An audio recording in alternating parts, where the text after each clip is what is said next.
Good evening. It's Saturday the 15th of April and it's just past 6 o'clock, and welcome to our Saturday evening news programme. And in the news this week, no, we won't have that picture yet. Let's start again. In the news this week, Weymouth Council had to close the Harbourside Road at Custom House Quay yesterday after a large quantity of oil started to spill into the water. The road was closed between South Parade and the Ship Inn while the area was cleaned. Investigating the cause, it was discovered that a large quantity of engine oil had been placed in one of the bins along the harbourside, and this is then leaked onto the road. A statement from Dorset Council said overnight a large quantity of engine oil had been placed in one of the wheelie bins situated along the harbour. The oil had leaked from the bin and onto the highway, with a high potential of it entering the harbour. The road was closed while the site was cleaned.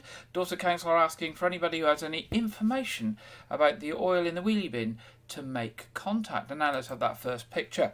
Spring booster COVID jabs are being offered in Weymouth and Portland area starting this month. The COVID-19 booster jab programme is being rolled out to those who are aged 75 or over, residents in care homes with older people, and those aged 5 years and over with a weakened immune system. People will be offered an appointment between April and June, with those at highest risk being called in first. They will be invited to have their booster around 6 months from their last dose, but they can have it once 3 months have passed. Those who are turning 75 years of age between April and June are still being called for vaccination during the campaign. They do not have to actually wait for their birthday. And the surrounding areas of Weymouth and Portland, the vaccination centres will be Portland Community Hospital, the Linden Unit on Radipole Lane, and Malcolm Day Hospital at Weymouth. You'll be able to book it online at the usual website, and you will get letters and text to call you forward. Now, Dorset Natural History and Archaeological Society has announced it has appointed Claire Dixon as its new Executive Director. Claire is currently Director of Museums and Deputy Chief Executive at Bath Preservation Trust and will take up her new post in July. Claire brings with her a wealth of experience, having spent over 15 years in the cultural sector. At Bath Preservation Trust, as Director of Museums, she oversees 4 museum sites, including the internationally renowned No. 1 Royal Crescent, the Museum of Bath Architecture, Herschel's Museum of Astronomy, and Beckford's Tower and Museum. She also brings a strong background in visitor experience, coupled with extremely useful regional knowledge, having worked for the National Trust at both Kingston Lacey and Brownsea Island, and also a stint at the Tank Museum in Bovington. Jean Lang, who's the chair of Dorset Museum Board of Trustees, said, "We are looking forward to welcoming Claire to our team in July. She impressed us with her knowledge and background in the cultural sector and brings the skills and experience we need to drive forward Dorset's museum and society in these challenging times." Now, following the announcement from Dorset County Hospital last week, Dorset Healthcare have now also announced that they are changing their guidance on face coverings. As of Tuesday the 11th of April, the wearing of masks at Dorset Healthcare sites will now also no longer be mandatory. Masks will still be required in some areas to protect patients who have lowered immunity or respiratory illnesses. These areas will have notices on entrance doors to advise visitors. Staff will continue to observe good hand hygiene and wipe down all shared spaces in line with infection control recommendations to minimise the spread of infections within the clinical environment. Professor Dawn Dawson, Chief Nursing Officer, said, "Thank you to everyone for following the previous guidance and wearing masks for such an extended period of time. Patient safety remains our priority, and we will continue to take precautions in line with infection prevention and control guidance to protect all visitors, staff and patients." Now, there is still time to apply for a stall at this year's Weymouth Community Expo. Following on from the success of last year's first event, Weymouth Town Council Community Expo returns in May at the town's iconic Jubilee Clock. The event is a twist on the council's annual town meeting, highlighting the work of voluntary and community groups in the town, and also provides an opportunity for residents and visitors to find out more about council services and projects, and how you can get more involved in the decision-making process. If you are a local charity or community group who would like to take part and run a stall at the free event, then Weymouth Town Council would love to hear from you. The deadline for applications is still open and it will run through to Friday the 5th of May at midday. So still time to apply. Friday the 5th of May at midday if you are a community group or charity who'd like a table or a display at the Weymouth Community Expo. Now, you can be running a stall alongside some organisations that have already confirmed they're going to be there, such as Weymouth Carnival, Citizens Advice, Dorset Police Community Speed Watch, Age UK, Royal Voluntary Service, No Thought, Hangers Heroes, Chesil Sailability, 5K Your Way, Weymouth Climate Hub, Dorset Council Fostering Team, Families and Babies Air 107.2 and Weymouth and Portland Lions Club. So lots of local organisations are going to be there. The event runs from 11 a.m. to 2 p.m. on Saturday the 20th of May. And as I say, the stalls will be located at the Jubilee Clock. If you are interested, you'd like a stall, then the way to get involved is to email events@weymouthtowncouncil.gov.uk for more detail. That's events@weymouthtowncouncil.gov.uk. Now, an organisation we mention quite often, Arts Reach, have announced their summer programme. And they continue to bring professional performances to village halls, pubs and other community spaces right across Dorset with the launch of their brand new summer programme. And as I say, we mentioned this briefly last week. The fully published programme features 13 artists and companies set to perform 17 live dates in 17 rural communities. With the support of the Arts Council England and Dorset Council, teams of Arts Reach volunteers across the county will host a variety of live music, theatre, dance, storytelling, poetry, family shows and much more for people to enjoy right in the heart of their communities. The season starts with some of these, and I'm just highlighting a few that are in the programme. A Norwegian dance company called Pantaray Dansita, Make Me Dance, which is 3 dancers and a live DJ who explore why they became professional artists. Living Spit, who are back with their hilarious romp, One Man and His Cow. In fact, we did feature that a couple of weeks ago. West African multi-instrumentalist composer Amando Diang and Franco-American guitarist and songwriter Corey Sentz. Rosa Tour with Rattus Rattus, the epic tale of man versus rat. Callum Hughes with Thirst, a love letter to sobriety and celebration of all things alcoholic, which combines storytelling and song. Brenda Reed Brown with But I Haven't Finished Yet, a riotous celebration of growing older. And with a mix of absurd and extravagant theatre, impressive acrobats and a pinch of satirical spice and puppetry, Brainfuls with Lucky Pigeons. I think Brainfuls have done stuff before. And combining comedy and tragedy, Opera in a Box presenting Don Giovanni. This is just a taster of everything happening around Dorset with Arts Reach this summer. Full details and tickets are available on their website at www.artsreach.co.uk. You can also find out information on their Facebook and Twitter feeds as well. Now, stress and poor mental health is one of the biggest challenges facing cancer patients post-treatment. April is Stress Awareness Month. It's running from the 1st right the way through to the 30th of April. And a national cancer charity, Cancer Support UK, is announcing its ongoing partnership with the Dorset Cancer Care Foundation to increase awareness of the financial and emotional support available to cancer patients in Dorset. Cancer Support UK offers an innovative range of free emotional and practical support services to people living with and beyond cancer, as well as cancer support training for businesses. The Dorset Cancer Care Foundation was founded by 3 local nurses in 2012 to help Dorset families struggling financially because of cancer diagnosis. Through fundraising and events, the charity has since donated over £646,000 to help cancer patients pay for specialist equipment, travel to and from hospital, childcare during treatment and everyday living costs. Now, for more information about Cancer Support UK services, you can go to www.cancersupportuk.org, and for more information about the Dorset Cancer Care Foundation, it's www.dccf.co.uk. That's www.dccf.co.uk.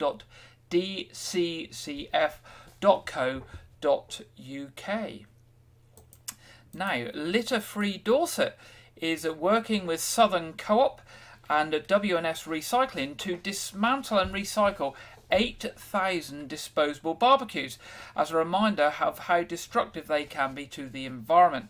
Weighing in at over 7 tonnes, the disposable barbecues were taken off the shelves following the devastating heathland fires of 2022 and campaigns from Litter-Free Dorset and the Urban Heaths Partnership. Southern Co-op, which has permanently removed disposable barbecues from sale, was keen to make sure its barbecues were disposed of responsibly and approached Litter-Free Dorset to help find the best use for them. And this ambitious event is the result of that partnership. Now, Emma Teasdale from Litter-Free Dorset says disposable barbecues pose a grave danger to Dorset's natural environment and wildlife. They are also single-use and incredibly wasteful. Of course, we want people to enjoy their summer and make the most of the beautiful county, but this should not be at the cost of the environment. We are asking people to make the change by avoiding single-use items, including disposable barbecues, and to look for reusable alternatives. Now, the event is being held on Thursday the 20th April at the W&S Material Recycling Facility in Poole. Now, the barbecues will be dismantled by volunteers and the component parts will be dismantled and recycled by W&S Recycling. They are the recycling contractor for Dorset and Bournemouth and Christchurch and Poole councils. The plastic sleeves, paper liners and cardboard outer trays will be processed with household recycling. The metal grill sheet and foil trays will go to W&S scrap metal site, and the 6 tonnes of charcoal briquettes are being donated to Swanage Railway for use on the Swanage steam train. Over 60 volunteers will be kindly offering their support, including helpers from Dorset Council, Urban Heaths Partnership, Southern Co-op, Dorset and Wiltshire Fire Service, Wessex Water, Hampshire Fair, NFU Mutual, Natural England, the Natural Trust and the Marine Conservation Society. So good story there for hopefully safety on the heathlands of Dorset this year and making good use of the component parts of those disposable barbecues. Now, officers from Dorset Police are appealing for witnesses or anyone with footage to come forward following an affray in Weymouth. It's reported that around 3:35 on Saturday the 8th of April 2023 that an altercation occurred involving a cyclist and the occupants of a white Ford Transit van and a silver Ford C-Max on Preston Beach Road. 3 people sustained injuries during the incident, which are not believed to be serious. Also, a motorcyclist has sustained serious injuries following a collision in Owermoyne, and officers are appealing for witnesses to come forward. At around 1:15 on Saturday the 8th of April, a collision occurred on the dual carriageway section of the A352 between Warmall Cross and Owermoyne, involving a silver Yamaha motorcycle that had left the carriageway. The rider and a man aged in his 50s were airlifted to Southampton General Hospital for treatment. The road was closed while emergency services dealt with the incident, and it reopened at 5:35 p.m.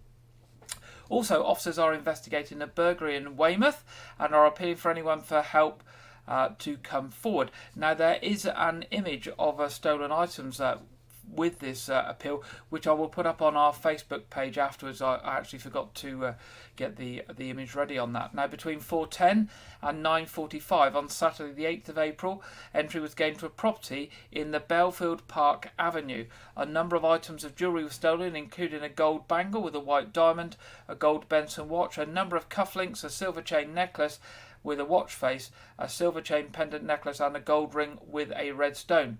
2 jewellery boxes were also stolen.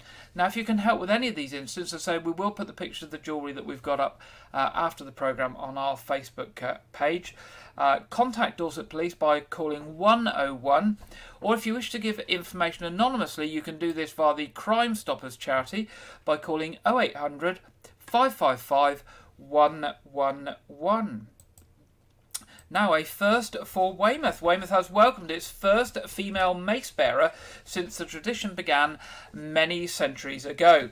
Weymouth Town Council owns a very rare pair of 17th century maces made in 1643, and you can see one of those in the picture, which are carried by mace bearers to support the council and town on formal occasions.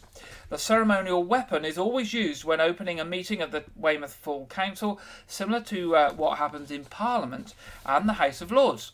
During the mayoral year, there are events where both maces are used, such as the Sir Samuel Myco ceremony, the Veterans Parade, and Remembrance Sunday. They may also be brought out for other events that may be organised throughout the year. The long-standing tradition has now welcomed its first female mace wielder, Helen Legg, who carried the mace for the first time through the town for the annual Sir Samuel Myco commemoration. Mrs. Legg said, "In my role as at Weymouth Town Council, I have worked with many of the mace bearers for many years, attending events where they are required, working behind the scenes with the various VIPs. We had one mace bearer available for the Sir Samuel Myco service, and we have 2 maces, and I felt that with my experience, I was well suited to take on the role myself and had the full support of the town clerk. I understand the gravitas of this role and feel great pride at undertaking it, especially as the first female for Weymouth. It is lovely to have made history." The tradition of having 2 maces can be traced back to the Charter of James I, dated 1616. In the charters it is written, 2 sergeants at mace to be appointed by the mayor, who shall carry silver or gilded maces adorned with the king's arms. The maces are made of silver and with a gilded finish, using methods that would later be outlawed in the 19th century for causing severe illnesses to the operators who actually gilded them. The maces were made by Thomas Maundy, who also created the maces that are used in the Houses of Parliament. When asked how she felt about breaking new ground for such a tradition, the ceremonial position, Mrs. Legg said, "I'm pleased that Weymouth has embraced having a female mace bearer, and I have been delighted with all the positively received feedback since undertaking the role. I would happily do it again if required." And maybe that will be required next year, Helen. We never know. We'll have to wait and see. Now, a classically trained professional tenor is to perform at a concert in Weymouth tomorrow, Sunday, April the 16th. Gregory Stewart, tenor, will sing popular classic favourites and songs from the musicals, and will perform a concert at All Saints Church, Portland Road in Wyke, Regis. Gregory is a classically trained professional tenor and former vocal scholar of Wells Cathedral School. Since graduating from the Welsh College of Music and Drama in 2022, he has been given a series of church concerts in towns and villages in the southwest. His typical programme consists of popular classical favourites along with songs from a range of musicals such as Carousel, South Pacific and Les Miserables. Promoters said, "Come and have your spirits lifted." Now, tickets are £10, including a glass of wine or a soft drink, and you can contact Jeff Thomas on 07710 096174, or you can email thomas6314 at aol.com. That's 07710 096174 or thomas6314 at aol.com. Now, Portland charity Ireland Community Action are delighted to launch a very special competition that is open to everyone on Portland age from 2 years to 102 years to celebrate the coronation of King Charles III. Our Ireland Community Action Crafters Project is encouraging local people to make their own crown, tiara or headdress and share a photo of them wearing it for the chance to win some fabulous prizes. Thanks to the generous support of local businesses Boat Folk at Portland Marina, the charity is able to offer the following prizes for children: 10 years and under, a 25 cash prize and a hamper filled with sweets and treats. 11 to 17 year olds, a £50 cash, cinema vouchers, drinks and popcorn for 2 people. For the adult crafters, Polly Petals of Southwell Business Park have generously sponsored the prize of £100 cash and a bottle of bubbly. Crowns can be made using anything you like, from flowers, felt, foam and fabric to card, wire, beads, recycled materials, crochet, pipe cleaners, twigs, shells, leaves or even origami. Just have fun and get creative, says project manager Kate Pascoe. Now, to enter, simply make a crown and upload a photo of you wearing it to the Facebook group Community Crafters, or email it to office at islandcommunityaction.org.uk with the name and age of the entrant by Sunday the 30th of April. So it's the Facebook group is Community Crafters, or via email to office@islandcommunityaction.org.uk by Sunday the 30th of April. Winners will be announced before the coronation with prizes delivered in time for the big day. If you want more information, you can call 01305 823 789 or email office@islandcommunityaction.org.uk. And finally, in our headlines tonight, funding worth £1,000 is available to encourage local groups to take part in the Big Help Out. That's the volunteering event to mark His Majesty the King's coronation. Charitable organisations, voluntary and community groups can apply for up to £100 towards the cost of putting on an activity on Monday the 8th of May in Weymouth. The money could go towards a volunteering activity that requires some materials, paint or equipment for a clean-up project to be purchased. And the activity must take place over the bank holiday weekend, either on Saturday the 6th, Sunday the 7th or Monday the 8th of May. Chair of Services Committee, Councillor Ryan Hope, said Weymouth Town Council will be lending its support to the Big Help Out by offering grants that will encourage people to try volunteering for themselves and support their local community. If you'd like to lend a hand, then we would love to hear from you. You can visit the council website, Weymouth Town Council website, for an application form, and the deadline is Friday the 28th of April. And the website is www.weymouthtowncouncil.gov.uk. If you want any advice or guidance, you can ring the council on 01305 239 839, or you can email office@weymouthtowncouncil.gov.uk. There we go, that's our headlines tonight. Now, next month there's to be an exhibition of art coming up in Weymouth called Through the Labyrinth, Travel Through the Wardrobe to Narnia. Earlier today I met with Janet Hall at the Labyrinth in the Old Churchyard in Wyke, Regis, to learn more about this exhibition. So, good morning. We're here in Wyke, Regis by the Labyrinth in the Old Graveyard, and I'm joined today by Janet Hall, who is launching a exciting new art exhibition in May, and Janet's going to tell us a little bit about that now. Thank you. Yes, I got the idea of this exhibition when I was walking the labyrinth. I noticed how that when you thought you had nearly got to the middle and felt as if you had achieved your goal, suddenly the path took you away again and you were walking further away from the goal. And I thought this reminds me a bit of life. When sometimes you seem to be getting quite close to the sort of person you want to be, and then things go wrong. And these emotions interest me when I'm painting. I love to paint things that represent joy and happiness and peace and calm, as well as the other things when you feel guilt and sorrow and despair. So I decided to have an exhibition based on walking the labyrinth and showing pictures of different emotions. So as you enter through my front door, it will be as if you are entering into a labyrinth, and you follow a path looking at different paintings as you go and feeling different emotions as you go through the pathways. Eventually you will go right the way through the house and end up for some refreshment, a cup of tea or coffee and something to eat, and then out into the garden, hopefully to enjoy some wonderful weather and enjoy the new growth that comes when you finally come through the labyrinth. So, Janet, tell us where people can find the exhibition, right, and when. The date is May the 27th to June the 4th. That is the second bank holiday weekend, and stretching right across the week to the weekend after. And I live in Rodwell. I live in Kempston Road, so if you find your way down to Kempston Road, the door that you will have to go through is number 11. And if people want some more information about the exhibition? We have some pamphlets like this with all the information on. They will be in the church, All Saints Church and St Edmund's Church, and various other places where they allow us to give brochures for people to pick up. Well, Janet, thank you very much. And there you go, a date to put in your diary, 27th of May to the 4th of June, 11 Kempston Road, through the Labyrinth Art Exhibition. We'll put something out also near the time just as a reminder. Yeah. Thank you, Janet. Thank you very much.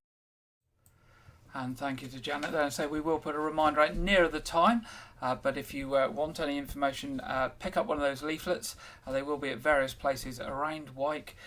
Or do email Janet at janethall103@gmail.com. So we will remind you nearer the time to keep that fresh in your mind. Now, Dorset and Somerset Air Ambulance, based at Henstridge, is to receive £200,000 worth of funding to allow its aircraft to land safer in poor weather.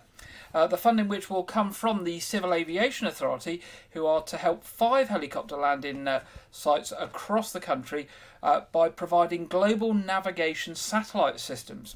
The air ambulance are governed by regulations that stipulate the minimum height of cloud base that they can take off and fly in. If the cloud is too low, the air ambulance can fly on its instruments, but only if they're able to safely leave the cloud and land at its destination. The new system, by way of satellite information and 3D information, will allow it to approach the airfield without having to rely on ground-based systems. So that's good news for the Dorset and Somerset Air Ambulance. So I thought we would show you the Dorset and Somerset Air Ambulance in action with some various footage both from Dorset and Somerset Air Ambulance and myself.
There we go, that's the Dorset and Somerset Air Ambulance. The last piece of footage there was taken from Wyke, Regis, and the middle bit showed, interestingly, a new landing pad on a hospital in Bristol, and that pad is very similar to what we will get at the new landing site at Dorchester Hospital, which we reported a couple of months ago has now got funding from a national charity that supports air ambulance landing pads.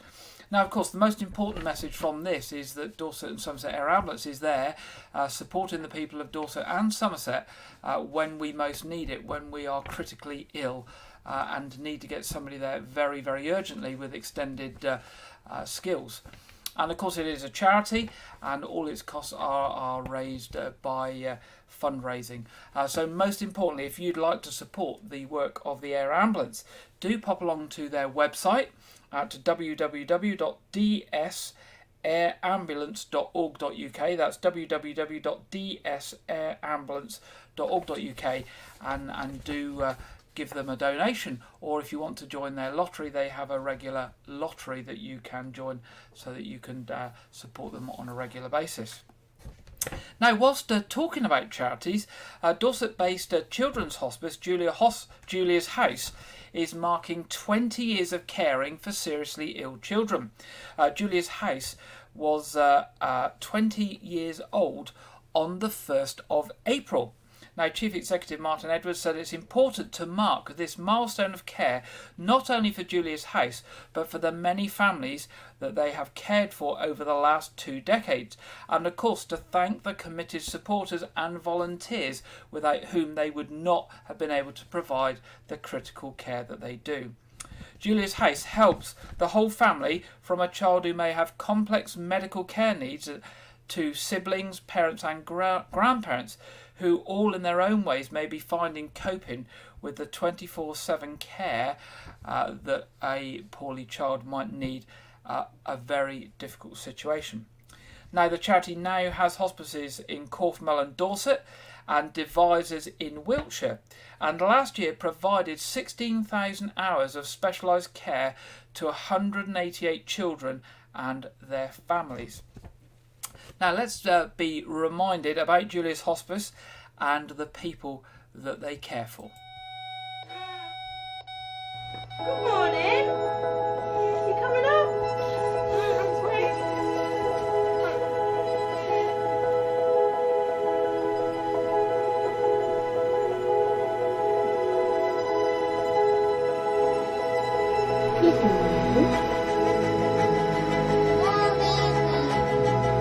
How done.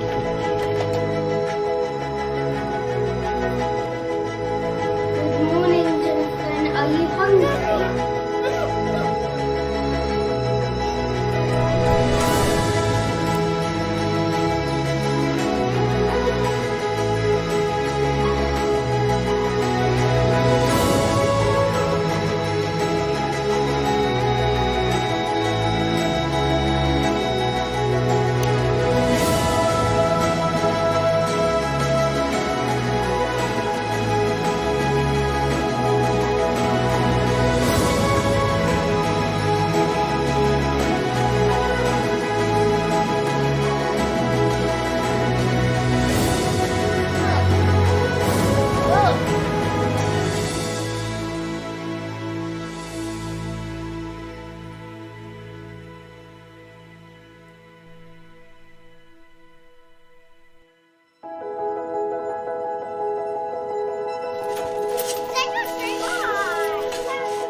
Thanks. I was saying, oh,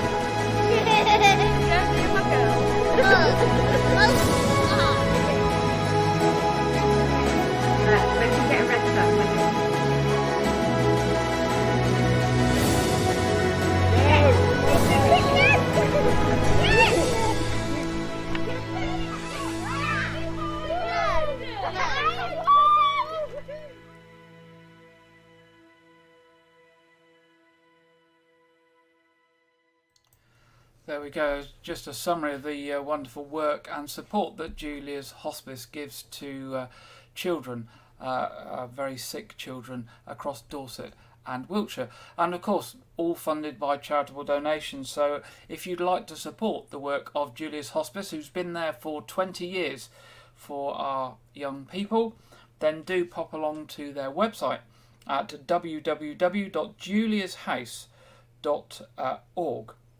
There we go, juliashouse.org, celebrating 20 years of supporting young people and their families when most needed. Now we get to that part in our programme where we go over to regular contributor Andrew Wright for this week's film review and preview. Welcome to Wyke Regis TV Film Review and Preview. I'm Andrew Wright. Last week, the Super Mario Bros. Movie was released in cinemas. The film comes from the studio behind the ever-popular Minions franchise and stars Chris Pratt and Charlie Day as the famous plumber brothers, Mario and Luigi, who take a trip to another world to help Princess Peach stop Bowser from destroying the Mushroom Kingdom. Now, I saw this film in the cinema, and I have to say it was the most fun I've had at the cinema in definitely a good while, about a good few months, and I really enjoyed the visuals of the film. Sound and the soundtrack was the first soundtrack I enjoyed since Inception, which was back in 2010. I also thought Jack Black as Bowser was easily the best member of the cast, with an apparently Oscars-eligible contribution to the soundtrack. However, I felt that the film's script was very formulaic, and I wasn't particularly impressed by the cast's performances either. But at the end of the day, it was an incredibly fun watch, packed full of Mario Easter eggs and references to make everybody happy. I give this film 3.5 stars out of 5. Last weekend, I unexpectedly got the opportunity to check out Dungeons & Dragons: Honor Among Thieves in the cinema. The film stars familiar blockbuster names Chris Pine, Michelle Rodriguez, Justice Smith, and Sophia Lillis as a misfit group of thieves who seek to break into a former friend-turned-enemy's castle in order to right their wrongs. So this film is a straightforward fantasy film. It feels like everything good about it had to sacrifice something else in order to get there. Chris Pine had great chemistry with everyone, but the British cast members aren't as charismatic and charming as they think they are.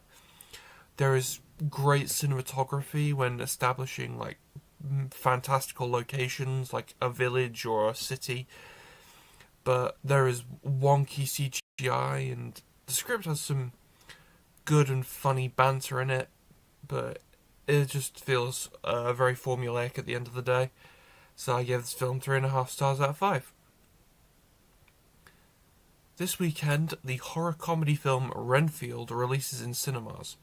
Renfield stars Nicolas Cage, Nicholas Hoult, and Awkwafina, and revolves around Dracula's lackey, R.M. Renfield, played by Hoult, who falls in love with a New Orleans traffic cop, played by Awkwafina, and decides to stand up to his creator, Dracula, played by Cage.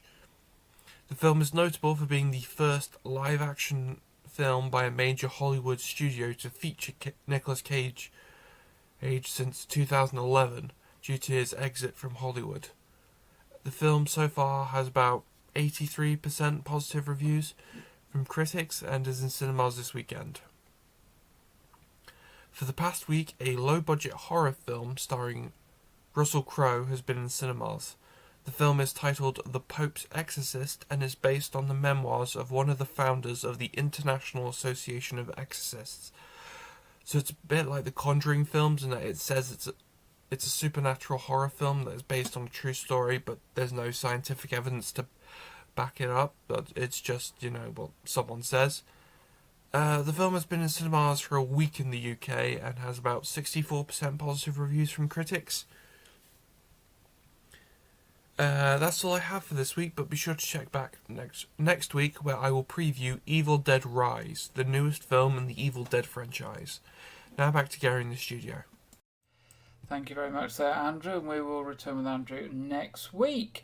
It's that time in the programme now where we go to the Met Office for the national weather forecast for the weekend, and this week we are joined by Craig Snell. Hello there, welcome to your weather update from the Met Office. Well, as we go into the weekend and into next week, the weather's certainly settling down, especially compared to the week we've just had. Out there at the moment, we've got quite a bit of cloud across central parts, also some showers across eastern areas, and these showers could potentially be quite heavy at times. Best of the sunshine across southwestern England, Wales and western Scotland, so feeling fairly pleasant here. After a bright start across Northern Ireland, actually here, skies will turn increasingly hazy as this band of rain starts to approach.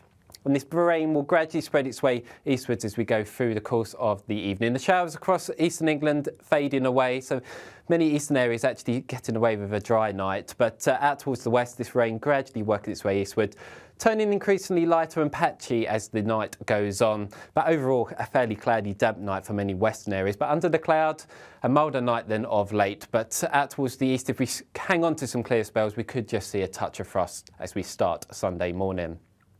So after potentially some early brightness across the east, most of us seeing rather cloudy skies as we go through the course of the morning. Still some outbreaks of rain, generally light and patchy and mainly focused across any high ground. But then going into the afternoon, some improvement across Northern Ireland and Scotland, some sunshine developing here, but that may well trigger some showers. But if you do see some sunshine, feeling fairly warm here, could see highs reaching 17 degrees, but under the clouds, still feeling fairly disappointing really for this point in April. And then having a look at early next week, we do have high pressure beginning to build in from Scandinavia, but it is going to bring in an easterly wind. Sea temperatures in the North Sea hovering around 7 to 9 degrees. So as the wind moves across these cool seas, it does cool down. So many coastal areas of Scotland and England, it's going to be feeling fairly cool at times, and may also bring in some cloud off the North Sea from time to time too. But further west, especially as we go into Tuesday, plenty of sunshine developing, and where we do see the sunnier moments, could see highs reaching 19, possibly 20 degrees across northwestern Scotland. So certainly the warmest spell of the year so far. But yeah, along that eastern coast, feeling fairly disappointing still for this point of the year. But you can find out more about the weather for the week ahead on our social media channels. But you can always follow us on YouTube for the latest weather updates. But that's all from me for now. Take care, and I'll see you again soon. Thank you very much there, Craig, for the national weather forecast. We'll now see what the week holds for us here down on the south coast. And I think it sort of reinforces the national weather forecast there, where it can get quite chilly from that easterly wind. But it looks to be a bit drier this week. We've had quite a week of wind and wet down on the south coast here. Hopefully it won't be quite so windy. Some more sunny spells and a little bit drier, although it looks like Tuesday and Thursday we might get some rain. Moving to our What's On section, what have we got this week for you? Weymouth Pavilion. Bobby Davro in the Easter pantomime Rapunzel is on just tomorrow, one day, only 2 performances. 21st of April, Nostalgia Back to the 90s. 22nd of April, Slade UK. 23rd of April, Sunday Night Comedy with Shappy Corsandi. 27th of April, Giovanni Panisse, Made in Italy. 28th and 29th of April, Weymouth Cider Festival, and 4th of May, the complete works of William Shakespeare. Box office is available online at www.weymouthpavilion.com or by telephone 01305 783 225. As we mentioned earlier, a Sunday night concert at All Saints Church tomorrow night with Gregory Stewart, tenor, doing some well-known songs from the shows and stage. Tickets are available online at www.parishofwykeregis.org.uk/events. That's www.parishofwykeregis.org.uk/events. Knowth Fort. The next thing at the Knowth Fort is the Coronation Festival, 6th to the 8th of May. On the 13th and 14th of May, they've got their classified bunker tours again. That's very popular. And on the 2nd of August, a little way ahead, This Is My Theatre are going to present Much Ado About Nothing. Church services in Wyke tomorrow, 9:30 only at All Saints Church and 11 o'clock at St Edmunds.